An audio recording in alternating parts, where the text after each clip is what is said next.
Hello everybody.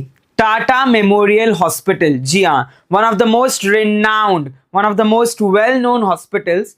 क्या sir इसमें pharmacist की वैकेंसी निकलती है? और क्या एक्ट्रेक, क्योंकि टाटा मेमोरियल के मल्टीपल सब यूनिट्स हैं, नवी मुंबई की सब यूनिट है, एक्ट्रेक करके है जहाँ पे advance centre for training research and education and cancer, multiple projects आते हैं। तो यहाँ पे जो जॉब है, काफी बार there is a research job as well, JRF या as a contractual based.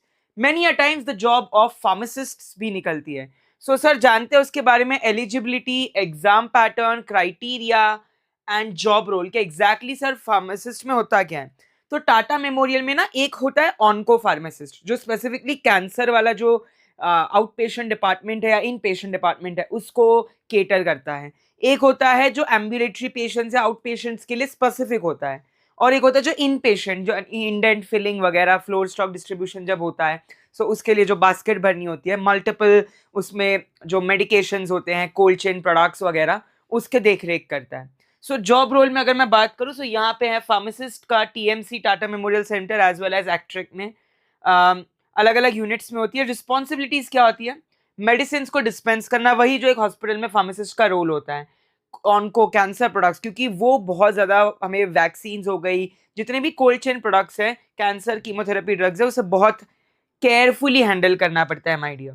Alright, computerize physician order entry, prescription order entry, because जो अगर आप बात करें टाटा मेमोरियल सेंटर की, तो यहाँ पे जितने भी डेटा है वो सारा रिकॉर्ड है। तो डॉक्यूमेंटेशन आपकी एक स्किल होनी चाहिए कि आपको वर्ड, एक्सेल, बेसिक्स जो है, वैसे तो सॉफ्टवेयर की उनकी ट्रेनिंग होती है, इंडक्शन होता है, but then you should be aware about basics of handling computers, right, shortcut keys वगैरह।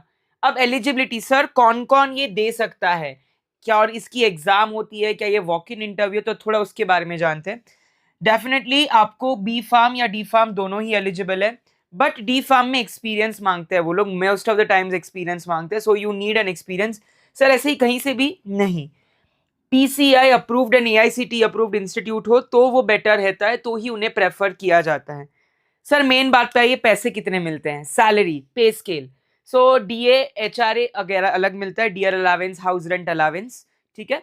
काफी बार वो 100% होता है, 50% ऑफ द अमाउंट, जो मतलब 12,000 होता है, काफी बार सब मिला के 6,000, वो डिपेंड करता है इंस्टीट्यूट टू इंस्टीट्यूट, ठीक है। तो TA ट्रैवल अलावेंस, आने जाने का खर्चा, डियर अलावेंसेस कुछ डियरनेस का खर्चा, और HRA हाउस रेंट, जहाँ पे आप रह रहे हैं उसका खर्चा। सो ये इनिशियल पे होता है, जो 29,000 तो आपको आते ही है, ये आपके अकाउंट में बिल्कुल चलते चलेंगे। लेवल, कौन से लेवल का पे है? तो 7th पे कमीशन, 7 CPC का पे है, लेवल 5 का।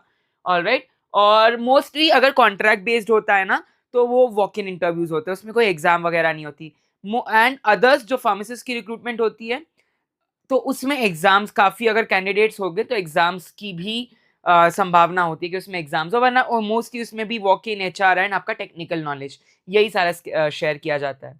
ऑलराइट, अब एग्जाम पैटर्न की मैं बात करूं, सर आपने बोला एग्जाम्स होती है, तो कैसे होती है? MCQ बेस्ड होती है अगर एप्लीकेशंस बढ़ जाते हैं तो।